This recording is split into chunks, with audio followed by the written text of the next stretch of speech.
Hello everyone, thank you for tuning in. Today's words of wisdom is from January 22nd, and I quote, "Seeing rightly means seeing the world with deep spiritual wisdom and without any bias, being free of all prejudice. From the essence of Buddha." Thank you, Lord. All right, so it's this book, The Essence of Buddha. This book, this Kyoten, actually is sold the most out of all the books that's being sold in Barnes & Noble. And so I guess it's the cover and the title is attractive, but more than the cover and more than the title, the content is extremely deep in wisdom. So let's go to today's words of wisdom, seeing rightly. So this is from the chapter about the Eightfold Path. And as Master has taught us, to the path to human perfection, or the path on the middle way, or the path towards enlightenment, there are eight criteria that we should reflect on. And the very first one is how we view things. Right view, or right seeing, is also used in different translations. So there's so many different ways to talk about right view. Literally, it can be how you view how you see something with your eyes. So let's say that, and Shakyamuni Buddha, or Master Okawa, is teaching us that a lot of our desires are stirred from what we see. So let's say that you see a beautiful opposite sex and you feel a sensual desire that comes from the sight. Let's say that you see something that like a very tasty or yummy food, or a dinner or a dish, and then you become hungry and you want to eat it. You want to just continue eating something sweet when you see it. That stirs a desire for food. So things like that, what we see can stir up a desire which causes harm to us. So it's important to process the visions or the visuals that we see from our eyes. That's one way of looking at it. But in this one, I think it's more of the side of the spiritual part of the eyes, which is insight, or how you perceive things. It's more on perception. And in today's words of wisdom, Master is teaching us right view means trying to see things without bias or without any prejudice. So in simple terms, it means looking at things impartially, or looking at it with a fair view. Usually, when we view a situation, when we perceive a situation, we look at it towards our own advantage. Right? That's a natural cause. That's a natural effect that we'll have, because we're all human beings. We want to protect ourselves, and we care about ourselves the most instinctively. So it's always distorted in a way where you want to make yourself more advantageous. That is why it's important to practice this spiritual discipline called right view, to try to detach yourself from your own perspective or from your own merits and try to see it fairly.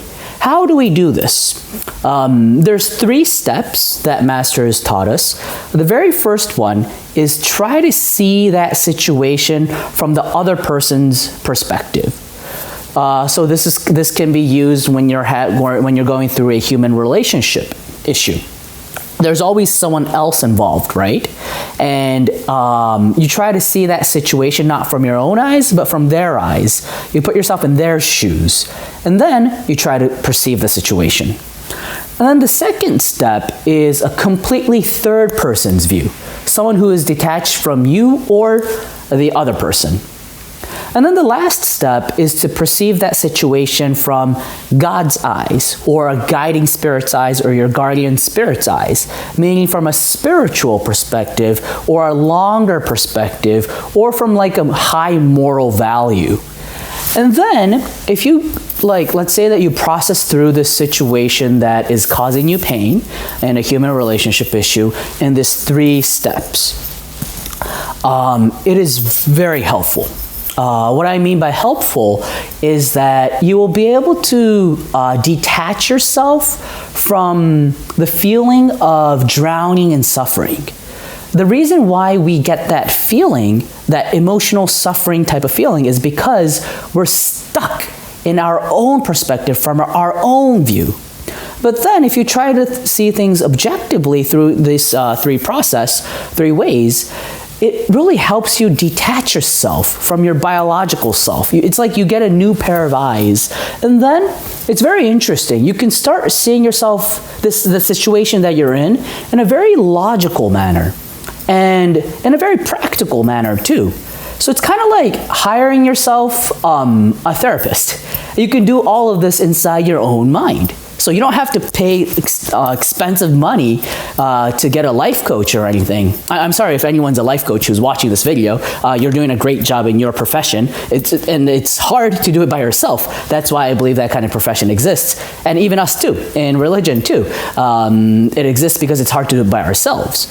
But we can't always be depending on someone else, right? It's good to hear an insight from another person, but in the end, it's us who's going to solve our issues. So please give this a shot. It really helps out. And the best way to do it is, if you don't have a gohonzon yet, receive a gohonzon, and in front of the gohonzon, our altar, recite the true words spoken by Buddha, prayer to the Lord, prayer to guardian and guiding spirits. And once you become a devotee, recite the Eightfold Path Sutra. And then you just calmly reflect on each situation using that 3 steps again, from the other person's perspective, from a third person's perspective, and from a higher God's perspective. I'm sure you'll be able to see yourself calming your mind and soothing that pain. And not even that, you'll start finding answers of how to solve the problems that you are facing. And this in itself is enlightenment. Enlightenment is an actual concrete power to be able to solve the issues that you're going through in life. And I'm not talking about just human relationships. If you're in a managerial position, you are probably faced with many tasks and many heavy decisions that you have to make. This self-reflection, this right view, can be applied for leaders and managers too. It's a very great wisdom of problem solving. So please give it a shot. And if you would like to learn more, of course, please purchase this book, The Essence of Buddha, and learn more. Let me end today's video by reciting today's words of wisdom. Seeing rightly means seeing the world with deep spiritual wisdom and without any bias, being free of all prejudice, from The Essence of Buddha. All right, thank you everyone for watching. See you tomorrow. Bye-bye.